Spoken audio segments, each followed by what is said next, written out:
Hey everyone, 2026 marketing planning season is upon us. December is Decembering.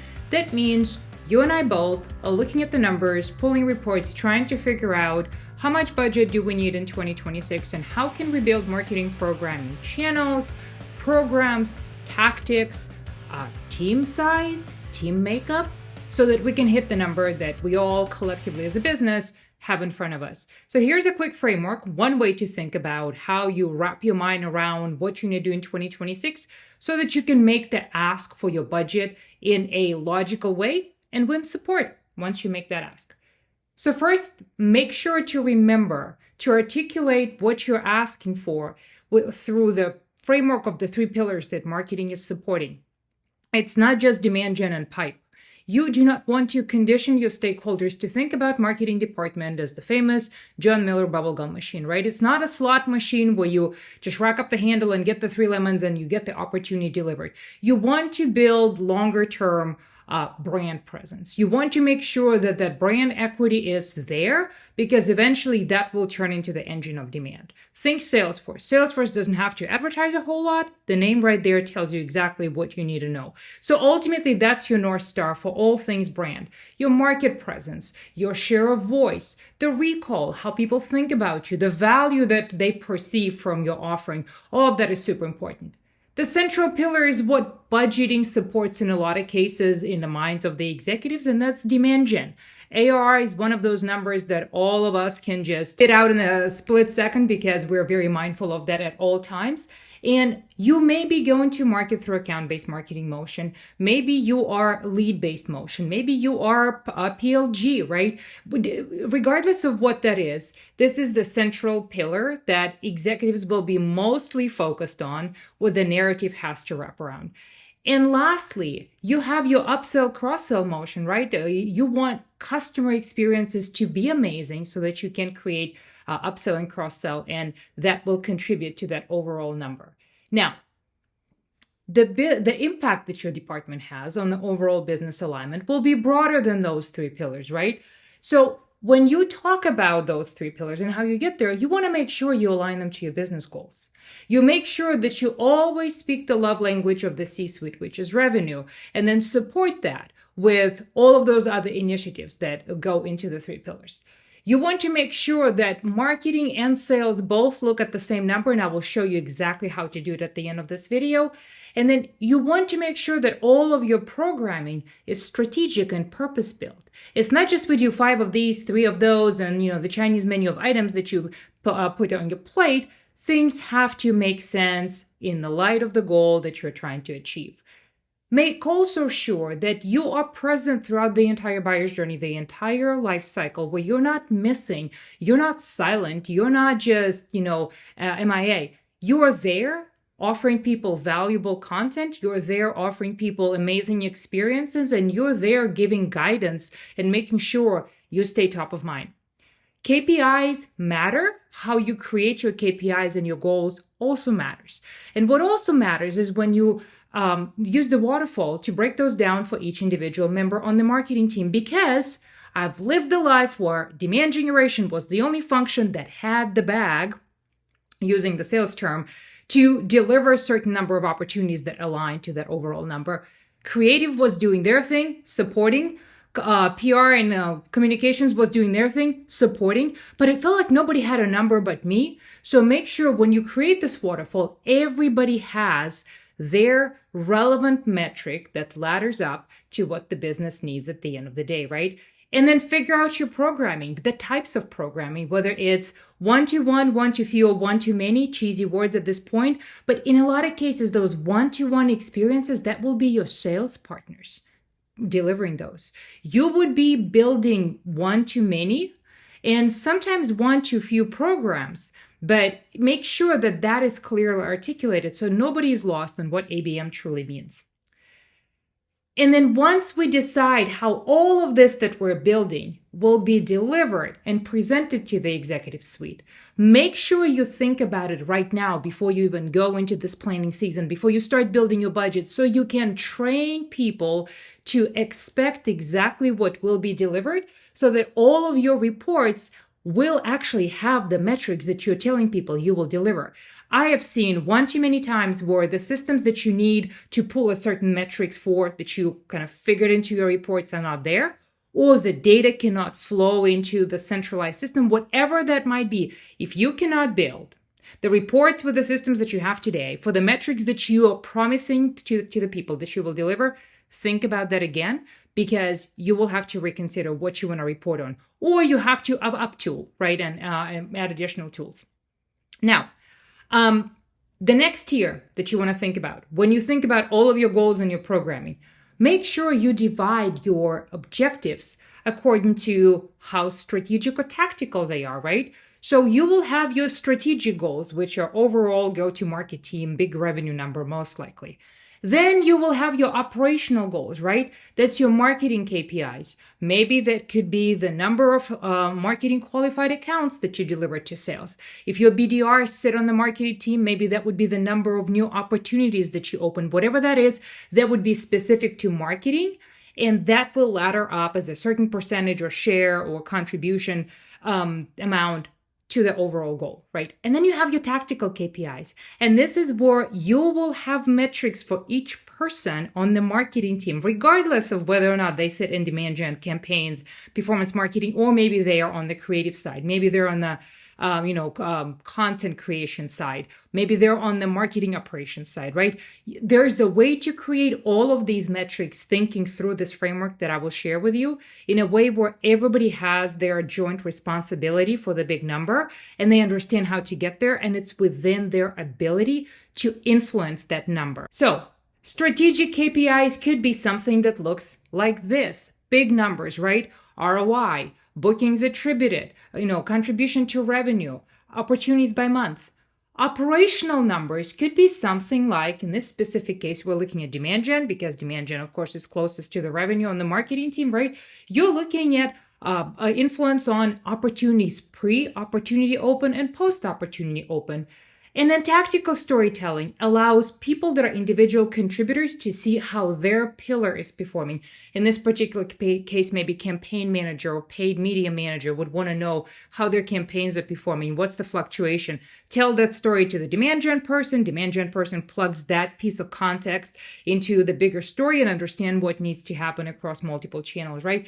But a lot of us really don't think about reporting that way. A lot of us think, okay, we're going to do 12 webinars, that's once per month. We're going to run 4 big campaigns, big overarching campaigns, and then we're going to produce 4 pieces of content. And that's what we're going to promise to the business that marketing will deliver to help support this large revenue number. Who cares? Seriously, who cares? Like, they like you being busy, but to them, none of this really matters unless they understand how all of that ties to that bigger goal. And the only way you can do that is through a framework, because all of this stuff that you're doing, it has to be interesting to the rest of the business. Interesting as in they feel the value of it, right? And useful.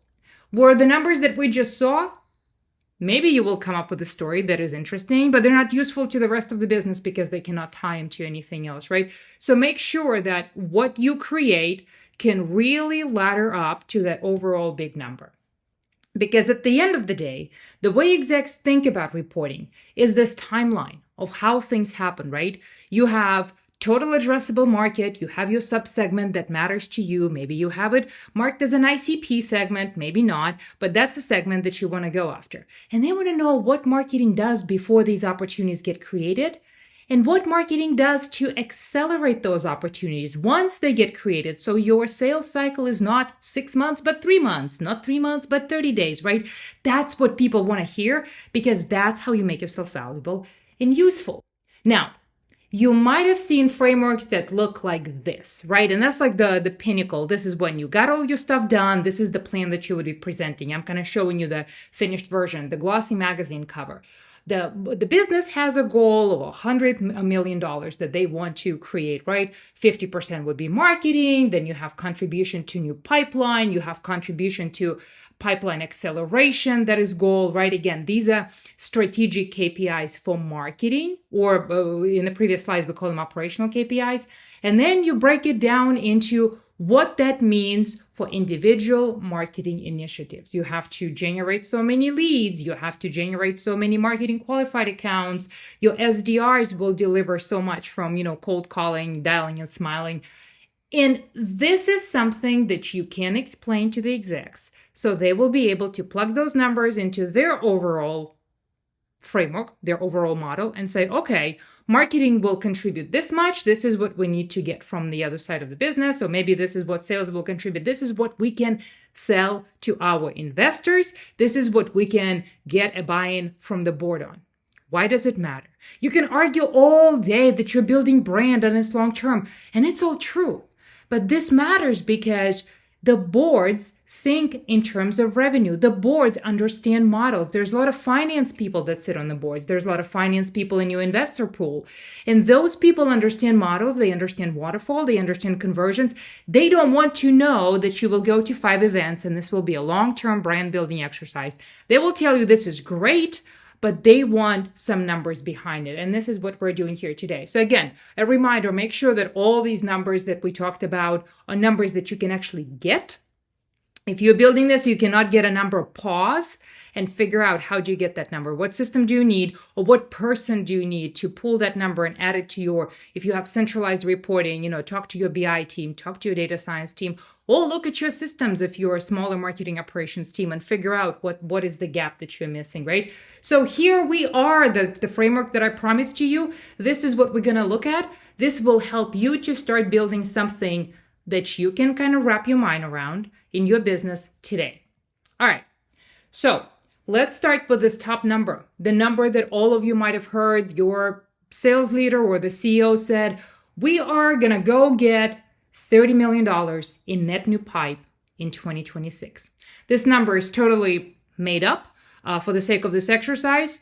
Maybe you are a $300 million business and that's 10% of your ARR today, what you want to grow by. And this does not include upsell and cross-sell for the sake of this exercise, but this is what you want to get. What you know today, all of you know this today, is your opportunity size. What's the average ACV? What's your deal size? Here we're talking 100,000 is your deal size right here, right? Okay, so how many deals do I need to get to 30 million? We do the simple division, 30 million divided by 100,000, you get 300 deals that you need to win, okay? How many deals do you win today? What's your win rate? Let's say we assume that it's 25%, and I'm going to the left on this framework. So 25% is what you're winning today, which means you have to create 1,200 net new opportunities for the year. Those have to be open opportunities. And let's assume that marketing contribution, whether you call it attribution and you figure out the total revenue driven by marketing, whether you call it contribution, whether you sometimes call it influence, they want that number to be somewhat known because, again, the waterfall, the finance people understand the waterfall. So let's say 80% of opportunities have to be with marketing contribution, show marketing attribution, right? Okay. The 1,200 divided by 12, again, easy numbers. It's 100 opportunities per month.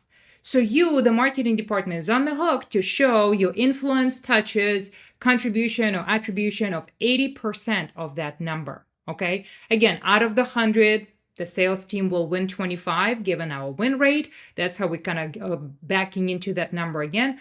But on the marketing side, we need 80%. Usually everybody understands this part, but this is where the buck stops.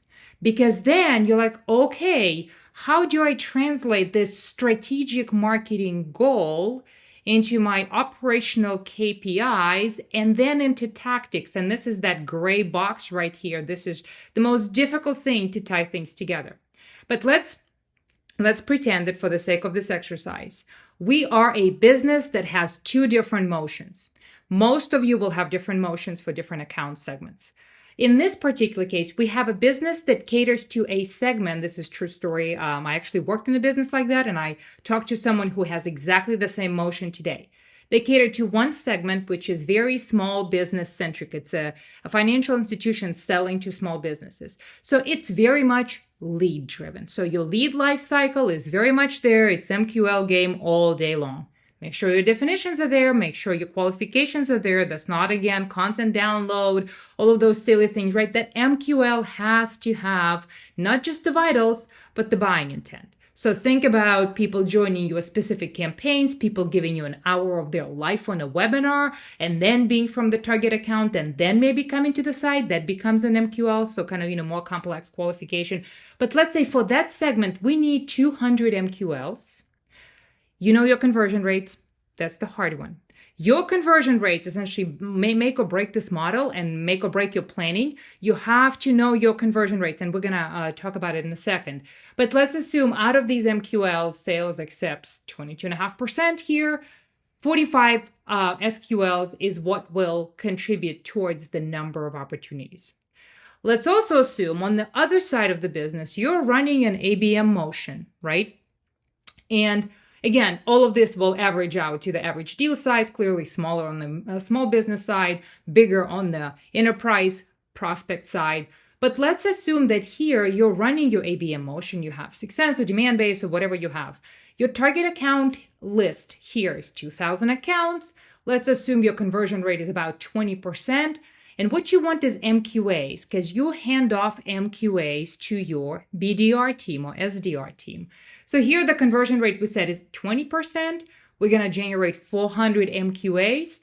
And sales acceptance rate of those MQAs, when they look at them, say, yep, this is good. Nope, don't like this one. Oh, Microsoft, who do I contact? No people here. Nope, don't want that.